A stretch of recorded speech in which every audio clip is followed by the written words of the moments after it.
오늘 우리에게 주시는 하나님의 말씀, 우리 마가복음 7장 31절부터 우리 37절까지 말씀 되겠습니다. 제가 가지고 있는 신약성경 65페이지에 있는 우리 마가복음 7장 31절부터 우리 37절까지 말씀, 저와 여러분이 교독해서 하나님께 봉독해 올립니다.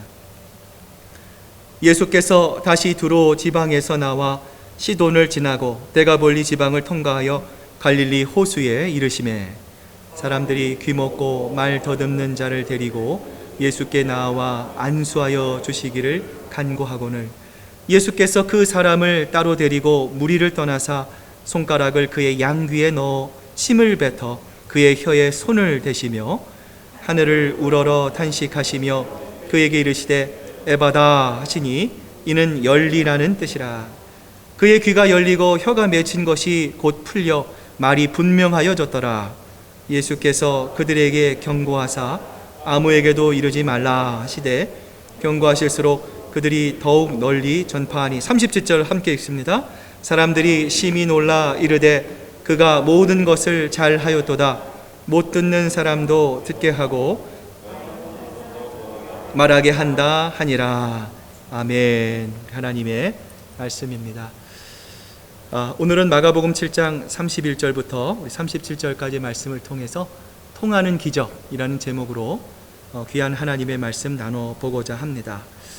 예전 베스트셀러로 유명했던 마음을 열어주는 101가지의 책이라고 하는 이야기가 있습니다. 이 책을 보면 그 책의 여러 내용 중에 춤추는 사람이라고 하는 이야기가 나오는데요. 캘리포니아의 오클랜드와 이 샌프란시스코를 연결하는 골든 게이트, 그러니까 우리가 잘 아는 금문교라고 하는 다리가 있습니다. 이 금문교를 나갈 때 17개의 톨부스가 있는데요. 어느 날 이 책의 저자가 그 많은 톨부스 중에서 한 부스를 통과하고 있었어요.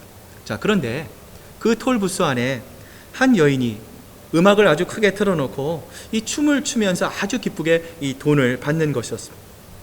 그 모습이 너무나 재미있어서 무얼 하십니까? 물어봤어요. 자, 그 톨부스 직원이 이렇게 대답합니다. 저는 지금 파티를 열고 있습니다. 이렇게 대답을 했어요. 그리고 얼마 후에 이 사람이 같은 부스를 통과합니다. 그때에도 어김없이 이 여인이요 춤을 추면서 아주 기쁨 가운데 이 돈을 받고 있었습니다. 오늘도 파티를 열고 있습니까? 라고 묻자 물론이지요 대답을 했어요. 그러자 호기심이 발동한 이 사람이 이렇게 질문을 합니다. 다른 부스에 있는 사람들은 왜 파티를 열고 있지 않습니까? 그러자 이 여인이 이렇게 말을 합니다. 저 사람들이 들어가 있는 곳은 커필입니다. 관입니다. 정말 관입니다. 8시 30분 아침부터 출근해서 오후 4시 반 퇴근하기까지 저 사람들은 관 속에 갇혀있는 시체들이란 말입니다. 이 색다른 대답 앞에 이 책의 저자는 더 관심을 갖고요 이렇게 계속 질문을 합니다. 당신이 저기 있는 16개의 톨부스에 있는 사람들과 다른 점은 도대체 무엇입니까? 그러자 이 여인이 이렇게 대답합니다. 저에게는요 미션이 있습니다. 그 미션은 바로 저는 댄스 교수가 될 예정입니다. 저는 지금 이 연습장에서 돈을 받으면서 연습을 하고 있는 중입니다. 저 사람들을 가만히 잘 보십시오. 저곳에 있는 자들은 자기 스스로에게 갇혀있는 관 속에 있다면 저에게는 이곳은 열려있는 무대입니다. 여인이 이렇게 이야기를 했습니다. 여러분, 우리가 이 세상을 살아갈 때 경험할 수 있는 가장 최대의 비극이 있다면 여러분 무엇이라고 생각합니까? 우리가 물질이 없는 것입니까? 우리가 남들과 같이 살아가지 못하는 삶을 비참한 삶이라고 여러분 생각하십니까? 오늘 성경은 우리에게 그것을 말씀하십니다. 외부의 세계와 단절된 채, 통하지 못하고 불통된 채 닫혀진 공간 안에서 혼자 외로이 살아가다가 외로이 죽어가는 것을 가장 비참한 비극이다. 오늘 성경은 우리에게 말씀을 합니다. 오늘 본문에서도 보지 못하고 말하지 못하고 듣지 못해서 이 슬픔의 가장 극적인 정점 가운데 있었던 한 사람을 예수님께서 만나주시기 위해 갈릴리 호수로 오십니다. 오늘 본문인 마가복음 7장 31절을 보면 예수께서 다시 두로 지방에서 나와 시돈을 지나고 데가볼리 지방을 통과하여 갈릴리 호수에 이르셨다 말씀합니다. 자, 예수님의 행적을 여러분 잘 기억하시길 바랍니다. 예수님께서 이곳 갈릴리 호수에 오시기 전에 어디를 지나셨어요? 이방인의 지역이었던 두로와 또 시돈과 그리고 갈릴리 호수 이 서쪽 편에 있는 이 데가볼리 이방인의 지역을 순례하신 이후에 예수님께서 다시 이 갈릴리 호수로 들어오셨습니다. 자, 그런데 여러분, 이 갈릴리 호수는요, 예수님에게 있어서는 아주 의미심장한 장소였습니다. 여러분, 예수님의 고향이 어디이죠? 나사렛입니다. 여러분, 지도에 보시면 이 갈릴리 호수 왼쪽에 커다란 지역을 통상적으로요, The Region of Galilee, 갈릴리 지역이라고 불렀어요. 자, 이 갈릴리 지역에서도 가장 그 외곽지대에 있는 그 아래쪽에 있는 곳이 바로 이 나사렛입니다. 예수님은 이곳에서 태어나시고 예수님의 어린 시절 이곳에서 자라나셨습니다. 자, 그런데 예루살렘의 종교 지도자들은 어떻습니까? 나사렛에서 무슨 선한 것이 나겠느냐 빈정될 정도로 이 예수님이 태어나신 나사렛은 아주 변방 중에 이 변방인 곳이 바로 나사렛이었어요. 또한 우리가 성경을 볼 때 이 공간복음의 저자들이 있습니다. 마태, 마가, 누가, 요한 이 공간복음의 기자들은요, 일제히 예수님의 본격적인 공생애가 어디에서 시작됐다라고 얘기하고 있어요? 이 갈릴리 지역이에요. 이 갈릴리 지역에서 예수님의 그 모든 사역이 시작이 되고 있습니다. 세례 요한에게 세례를 받으신 것도 여러분이 갈릴리 밑에 요단강이었어요. 그리고 세례를 받으신 이후에 본격적인 공생애를 시작하기 전에 이 사탄에게 시험 받으신 것도 바로 이 갈릴리 남쪽에 있는 바로 이 요단 광야였습니다. 자, 그런데 여러분 마가복음 1장 14절부터 15절을 보시면은요, 요한이 잡힌 후에 예수님께서 갈릴리에 오십니다. 이렇게 선포하시잖아요. 때가 찼고 하나님의 나라가 가까이 왔으니 회개하고 복음을 믿어라 선포하십니다. 이 모든 것이 갈릴리에서 이루어졌어요.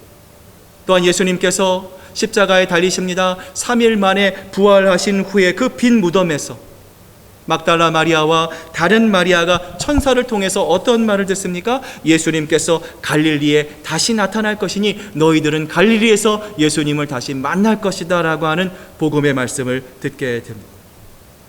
여러분, 이러한 예수님의 행적으로 미루어 볼 때 예수님의 공생애는 갈릴리에서 시작하셨어요. 그리고 갈릴리에서 끝났다고 해도 무방할 정도입니다. 자, 그런데 여러분, 우리가 성경을 보면은요, 잘 구분이 되고 있지 않아요. 자, 그런데 여러분, 이 갈릴리 호수를 중심으로 두 개의 갈릴리가 존재하고 있었어요.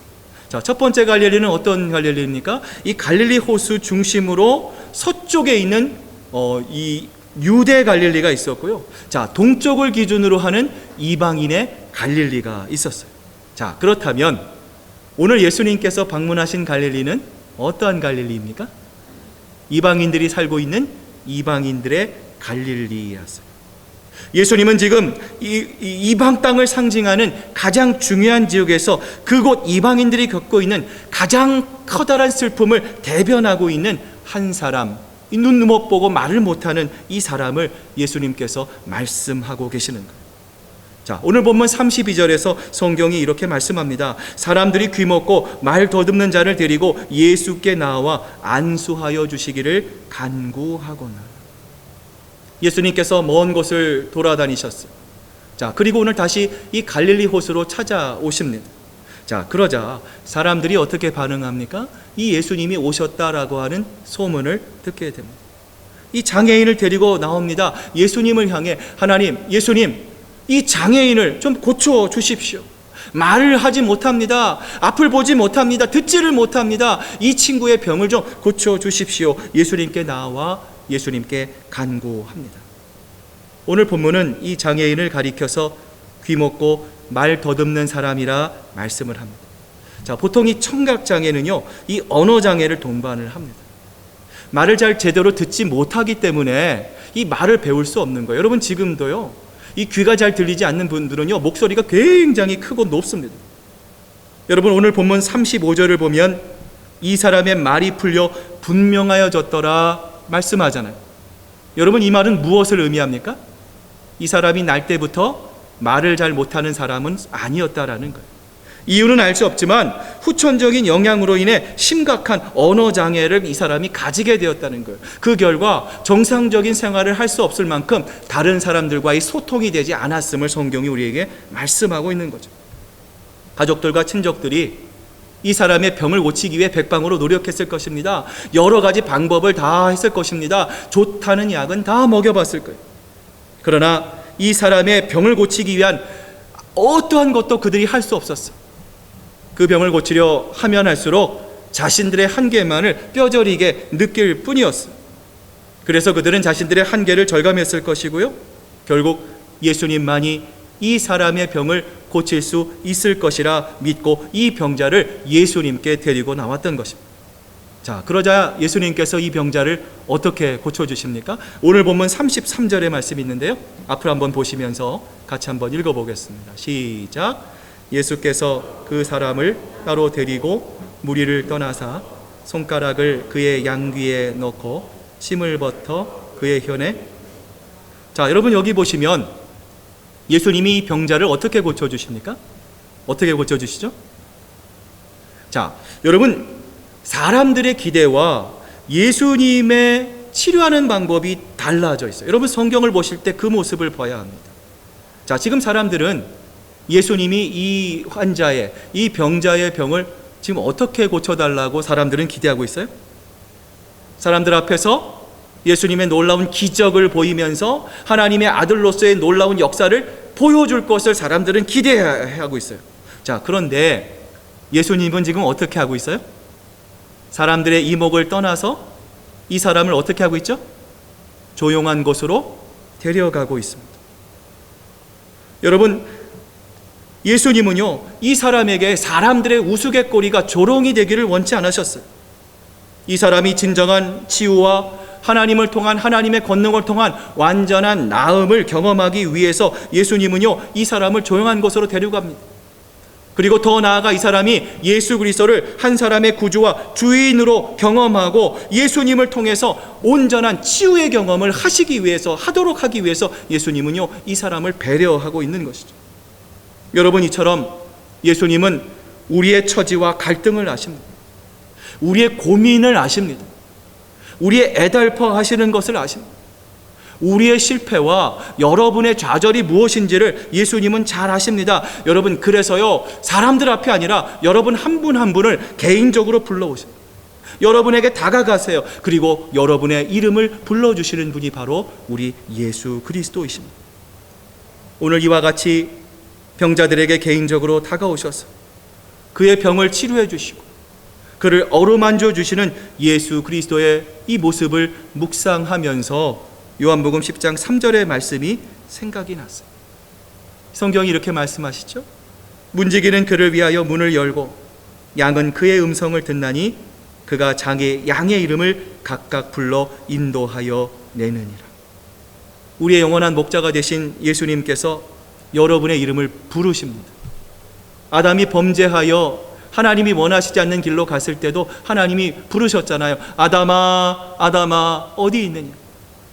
여러분이 어디에 있든지, 여러분이 기쁨의 자리에 있든지, 여러분이 행복한 자리에 있든지, 좌절의 자리에 있든지, 고난의 자리에 있든지, 하나님은 여러분을 바라보시면서 여러분의 이름을 부르시는 분이 바로 우리 예수 그리스도라는 거예요.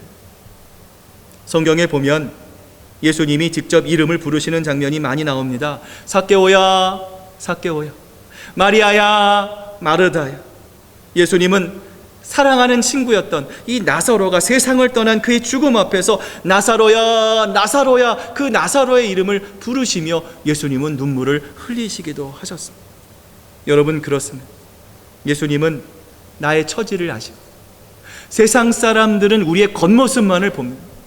우리의 나타난 이 어피리언스만을 보며 우리를 판단합니다. 우리를 정죄합니다. 선입견을 가질 수 있습니다. 그러나 세상이 아무도 볼 수 없는 내 마음속 깊숙한 것, 나의 처지, 내 절망, 내 고독, 내 눈물을 예수님은 아십니다. 그리고 예수님은 나에게 가장 합당한 방법으로 다가오시며 나의 이름을 불러주시는 분이 바로 우리 주님이시다라는 거예요. 주님께서 지금도 여러분의 이름을 부르실 때에 사무엘과 같이 주님 제가 여기 있습니다. 나의 이름을 불러주셔서 감사합니다. 주님 말씀하여 주십시오. 주의 종이 듣겠나이다 고백함으로 예수 그리스도를 통해 새로운 인생을 경험하는 여러분 되시기를 바랍니다. 오늘 34절을 보면은요, 예수님께서 이 병자의 병을 고쳐주시기 전에 제일 먼저 무엇을 하셨습니까? 하늘을 우러러 탄식하셨다 말씀합니다. 사람들이 모여있는 것을 떠나셨습니다. 한적한 곳에서 예수님은 오늘 본문을 보면요, 이 두 가지의 방법으로 병자를 치유하고 계세요. 첫 번째 예수님의 치유의 방법이 오늘 본문 34절에 나와 있는데요, 첫 번째로 예수님께서는요, 하나님의 도우심을 구했다라는 것이죠. 여러분, 우리가 살고 있는 이 세상에서 유일하게 하나님의 도우심을 구하실 필요가 없는 분이 계신다면 여러분 누구라고 생각하십니까? 누구실까요? 바로 예수님이십니다. 예수님이 누구시기 때문이에요? 예수님 자체가 하나님이시기 때문에 그래요. 하나님과 동등하시고요, 하나님의 본체이시기 때문에 그래요. 하나님의 아들이세요. 자, 그럼에도 불구하고 예수님이 지금 누구의 도우심을 구하고 있습니까? 하나님의 도우심을 구하고 있어요. 여러분, 우리가 이 복음서를 읽다 보면은요, 나는 아버지의 뜻을 떠나서는 아무것도 할 수 없다, 아무것도 하지 않는다, 여러분 이러한 예수님의 고백을 우리가 자주 접하게 됩니다.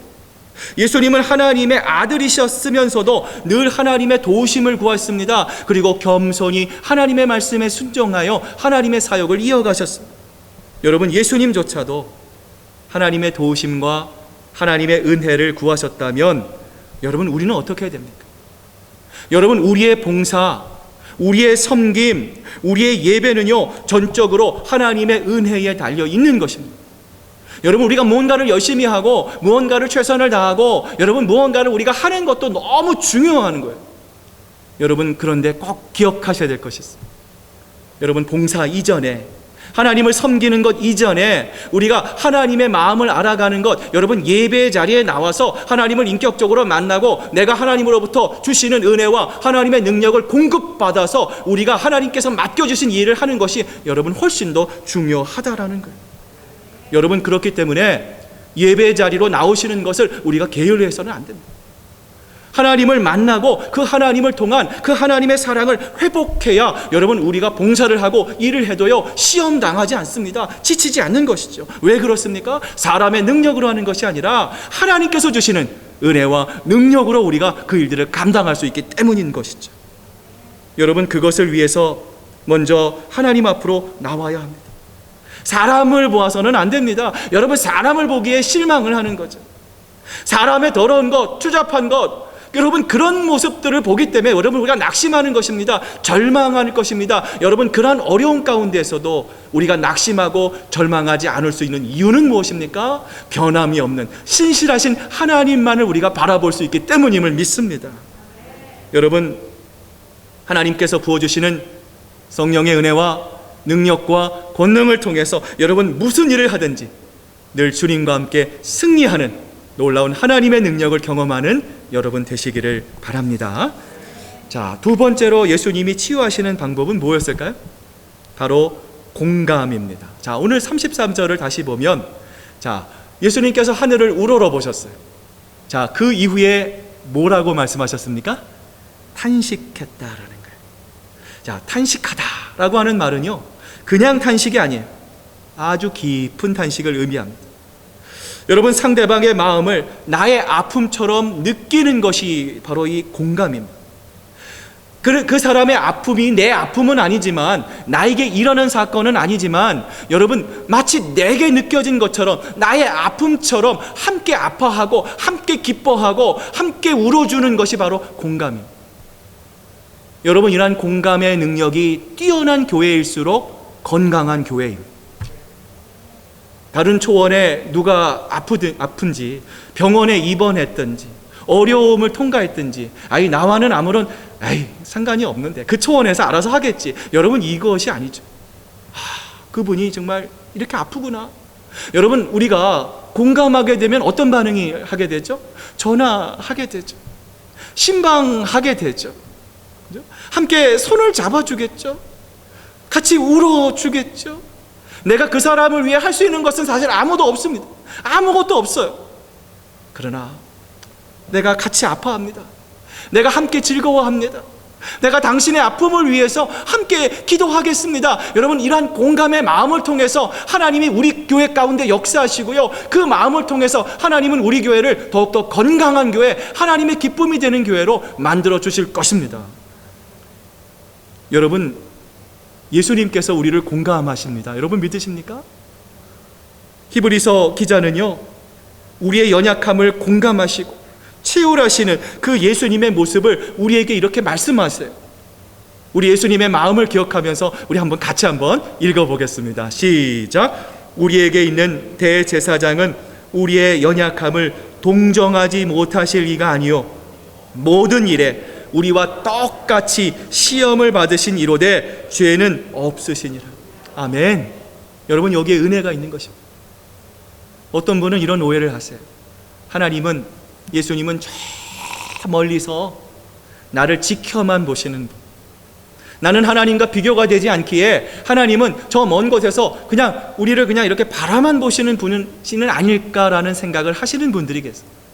여러분, 그런데 성경은요 그렇지 않다고 말씀합니다. 하나님은 우리를 사랑하셨어요. 여러분, 제가 제일 사랑하는, 제가 좋아하는 구절이 요한복음 3장 16절이잖아요.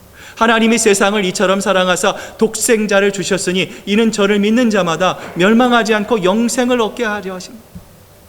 우리를 너무나 사랑하셨어요. 여러분, 누군가를 사랑하면 여러분 어떻습니까? 내 생명을 줄 수 있어요. 인간은 그것을 못하지만 하나님은 그것을 가능하게 하셨습니다. 오늘 이 자리에 나와 있는, 정말 이 더운 날씨에 여러분 마스크를 쓰시고 불편하지만 오늘 이 자리에 나와 하나님 내가 만납니다. 하나님의 음성을 듣기를 원합니다. 그 하나님의 사랑이 내 마음속에 넘쳐납니다 라고 고백하는 사람은 여러분 주님 앞에 나올 수밖에 없는 거예요. 여러분, 하나님도 마찬가지입니다. 죄와 허물로 죽었던 우리들을 위해서 인간의 몸을 입으셨습니다. 종의 형상을 입으셨습니다. 여러분, 그것뿐입니까? 사람들의 모욕을 받으셨습니다. 핍박을 받으셨습니다. 십자가에서 못 박히셨습니다. 창에 찔리셨습니다. 가시관을 쓰셨습니다. 사람들의 막 그 조롱과 수치와 저주를 몸소 다 감당하셨어요. 그 이유가 무엇입니까? 여러분을 정말로 사랑하셨기 때문에 그래요. 목이 마르시기도 했어요. 외로우시기도 하셨어요. 마음이 상하기도 하셨어요. 절망감을 느끼기도 하셨어요. 오늘 여러분들이 느끼는 그 모든 마음들을 예수님도 똑같이 동정하십니다. 여러분, 그렇기 때문에 여러분이 주님 전에 나와 하나님 도와주십시오, 하나님 살려주십시오, 하나님 내가 이런 찢어지는 마음이 있습니다, 아픔이 있습니다, 주님 역사하여 주십시오, 우리가 하나님 앞에 기도할 때에 여러분의 마음을 아시는 주님께서 여러분의 마음을 동정하시고 때와 하나님의 기쁘신 뜻 가운데 여러분의 기도를 아름답게 응답해 주실 줄로 믿습니다. 어느 심리학자가 쓴 글에 이런 이야기가 나와요. 어느 할아버지가 말기암 판정을 받았어요. 내가 이제 곧 죽겠구나, 내가 살아갈 날이 이제 얼마 남지 않겠구나, 이렇게 생각하니까 이분이요 성격이 갑자기 난폭해졌습니다. 식구들과 사람들에게도 막 욕을 하고요, 또 아무도 만나려 하지 않았습니다. 치료도 막 거부하고요, 의사와 간호사에게도 막 포악하게 되었어요. 사람들이 어떻게 이분을 좀 도울 수 있을까 고민하다가 옛날 지인들을 좀 보내기도 하고요, 또 절친하게 지냈던 은사들도 보내봤지만 아무런 소용이 없었어요. 그런데 이 동네에서 이 할아버지의 단짝 친구였던 꼬마 친구가 있었답니다. 사람들이 호기심 반 또 걱정 반으로 이 친구를 네가 한번 들어가서 이 할아버지를 한번 위로해 보렴 하고 들여보냈어요. 그런데 20분 후에 이 꼬마가 할아버지와 함께 나왔는데요, 할아버지가 완전히 변한 거예요. 태도가 갑자기 막 누그러졌어요. 부드러워졌어요. 사람들과도요 아주 친절하게 이야기를 하는 것입니다. 사람들이 궁금했어요. 얘야, 너 도대체 무슨 얘기를 했길래 할아버지가 저렇게 바뀌었니? 우리에게 좀 비법을 좀 알려줄래? 그러자 이 꼬마가 이렇게 이야기를 했답니다. 저 아무 얘기 안 했어요. 그러면 할아버지랑 30분 동안 무슨 얘기를 했니? 그랬더니 소년이 이렇게 대답하더랍니다. 저요? 그냥 할아버지 붙잡고 할아버지랑 같이 울기만 했거든요. 이렇게 얘기를 했다는 거예요. 여러분, 함께 안아주고 함께 울어주는 그 공감하는 그 사랑, 공감의 사랑을 통해서 이 할아버지의 닫혔던 마음이 열려지게 되었다라는 것입니다. 여러분, 왜 우리는 이 십자가를 바라봅니까? 오늘도 우리는 예수 그리스도의 십자가에 능력이 있다라고 왜 우리는 고백합니까? 그 십자가에서 우리의 죄와 허물을 담당하신 분, 그렇게 죽어야 할 필요가 없었어요. 그렇게 고통을 받아야 할 필요가 전혀 없으셨던 그분이 이 세상에서 가장 극악한 죄인의 모습으로 매달렸습니다. 가장 처참한 고통을 그곳에서 받으셨어요. 그곳에서 가장 처절한 외로움과 배신을 경험하셨어요. 그럼에도 불구하고 끝까지 예수님은 하나님의 말씀에 순종하셨기 때문입니다. 오늘 우리의 죄를 담당하시고 보배로운 피를 쏟아내신 그 예수님께서 그래서 여러분의 고통을 아십니다. 여러분의 오해받음을 아십니다. 여러분의 눈물을 아십니다. 여러분의 부끄러움을 예수님은 누구보다 잘 이해하시는 거죠. 이처럼 하늘을 우러러보시고 하나님의 도우심을 구하시고 깊은 탄식하심으로 이 병자의 연약함을 함께 느끼셨던 예수님은 이 병자를 향해 에바다 하고 선포합니다. 여러분, 이 에바다에는 두 가지의 의미가 있습니다. 첫 번째, 이 에바다의 의미는 열려라 라고 하는 의미입니다. 여러분, 모든 것은 정해진 때가 있습니다. 모든 것은 시기가 있습니다. 다시 말하면 하나님이 열라고 명령을 하셔야 열려지는 것들이 있다라는 것입니다. 저는 이 에바다의 의미를 생각하면서 오늘 우리가 경험하고 있는 이 코로나 바이러스도 생각을 해봤어요. 하나님께서 분명히 오늘 우리가 사는 이 시대에 이 코로나 바이러스 같은 엄청난 재난을 경험하게 하시는 이유가 있으실 것입니다. 여러분, 우리의 신앙이 나태해지지는 않았느냐라는 것입니다. 우리의 예배의 모습이 습관적으로 관행적인 모습은 아니었나라는 것이죠. 하나님 역사해 주시옵소서. 하나님 이루어 주십시오. 하나님 움직여 주십시오. 우리가 입술로는 고백하면서도 하나님의 역사하심과 하나님의 움직이심에 대한 믿음을 갖고 있지는 못했느냐, 그런 마음이 없었던 것은 아니냐라는 것이죠. 사랑하는 여러분, 우리의 힘으로는요 아무리 열려고 해도 소용이 없습니다. 여러분, 그렇기 때문에 우리는 어떤 자세를 가져야 합니까? 하나님이 열어주실 때까지 우리는 기대해야 합니다.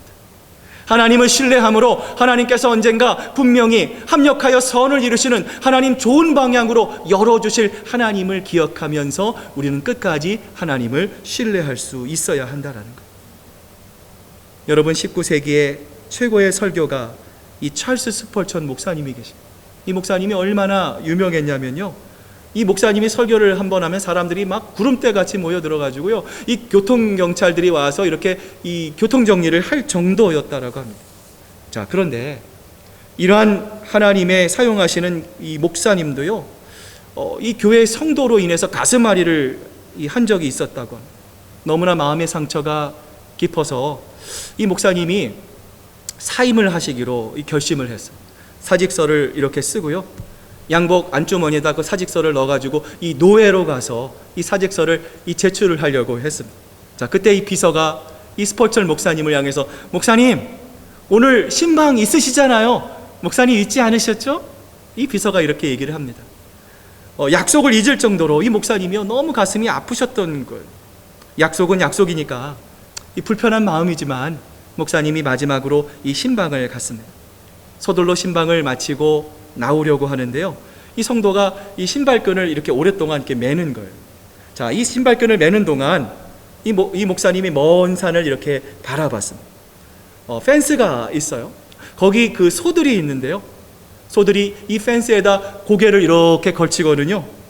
한 소가 음매하면 또 다른 소가 따라서 음매하는 거예요.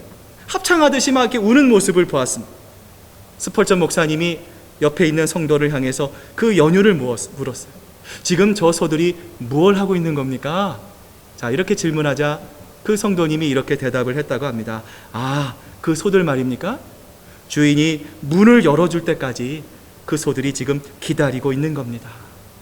그 말을 듣자마자 이 스펄전 목사님은요 마치 무언가의 큰 뒤통수를 맞은 것 같은 이 큰 충격을 받았습니다. 아무리 미물이라도 주인이 문을 열어줄 때까지 참을 수 있는데, 기다릴 수 있는데 내가 뭐 그리 잘났다고 사직서를 쓰네 마네 그러고 있었나. 이 스펄처 목사님이 너무나 죄책감이 들고요, 너무나 이 부끄러워서 이 교회로 돌아와 사직서를 찢습니다. 일기를 썼다고 합니다. 그날 일기의 제목이 바로 신뢰였고요, 그 부제가 바로 은혜였다고 합니다. 오늘 듣지 못하고 말하지 못하고 보지 못하는 흑암 가운데 놓여있는 이 불쌍한 영혼을 위해 예수님께서 이 땅에 오셨습니다. 그리고 동일하게 오늘 이 땅을 살아가고 있는 여러분을 위해서 지금도 예수 그리스도께서 하나님 우편에서 여러분을 위해 기도하고 계십니다. 오늘 예수님은 하늘을 우러러 선포하셨어요. 에바다, 에바다. 여러분, 이 에바다의 또 하나의 의미는요, 비켜라 라고 하는 의미입니다. 여러분, 우리가 인생을 살아갈 때 우리를 가로막는 수많은 요인들이 있습니다. 우리가 기도의 자리로 갈 때 우리가 기도하지 못하도록 막는 흑암의 역사가 있습니다. 우리가 예배의 자리로 가려고 하는데 그 예배의 자리로 가지 못하도록 막는 흑암의 역사들, 우리의 삶의 구석구석 하나님의 나라와 하나님의 영광을 이루지 못하도록 방해하는 것들이 있어요. 여러분, 그들을 향해서 우리는 무엇을 선포해야 합니까? 에바다. 예수님이 우리에게 선포하신 것처럼 내 앞에, 주님 앞에 나아가고자 하는 그 모든 것은 에바다, 비켜라. 예수 그리스도의 이름으로 명하노니 비켜라. 선포할 때 우리를 힘들게 하고 우리를 가로막고 우리를 어렵게 하는 흑암의 모든 세력들이, 그 권세가 풀려나고 우리가 비로소 주님을 향해 온전히 우리의 마음을 드리며 기쁨 가운데 주님 앞에 걸어갈 수 있도록 하나님께서 우리와 함께 해 주실 줄로 믿습니다. 오늘 예수님의 말씀하신 이 에바다의 말씀을 여러분 기억하시길 바랍니다. 여러분, 우리의 마음이 열려야 합니다. 사람을 봐서는 안 됩니다. 세상을 봐서는 우리의 마음을 만족시켜 줄 수가 없습니다. 오직 우리의 마음을 기쁘시게 할 수 있는 분은 예수 그리스도 한 분밖에 없습니다. 그 예수님을 바라볼 수 있는 여러분의 마음의 문이 열려지시기를 원합니다.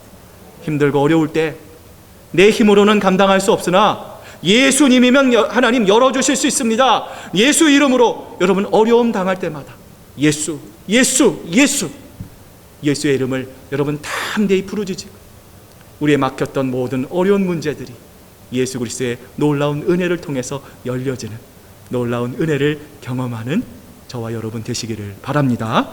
기도하시겠습니다.